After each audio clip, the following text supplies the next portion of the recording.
Hi friends, ನನ್ನ ಕನಸಿನ ಪುಟ್ಟ ತೋಟಕ್ಕೆ ನಿಮಗೆಲ್ಲ ಸ್ವಾಗತ. ಈ ದಿನದ ನನ್ನ ತೋಟದಲ್ಲಿರೋ ಗಿಡವನ್ನು ಪರಿಚಯ ಮಾಡ್ತಾ ಇದ್ದೇನೆ. ಇದು ಮಲ್ಲಿಗೆ ಗಿಡ, ಮಂಗಳೂರು ಮಲ್ಲಿಗೆ.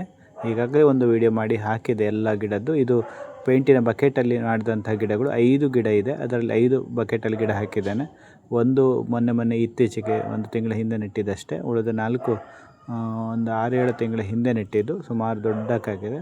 ಮೊನ್ನೆ ಮಾರ್ಚ್ ತಿಂಗಳಲ್ಲಿ ಕಟ್ ಮಾಡಿದ ನಂತರ ಫುಲ್ಲು ಚಿಗುರ್ಕೊಂಡು ಈಗ ಹೂ ಕೊಡ್ತಾ ಇದೆ. ಬಿಸಿಲು ಬಂದಾಗ ಇವತ್ತು ತುಂಬ ಹೂ ಕೊಯ್ಲಿಕ್ಕೆ ಸಿಕ್ತು. ಇದನ್ನು ಕಟ್ಟಿದಾಗ ತುಂಬ ಉದ್ದದ ಮಾಲೆ ಆಯಿತು.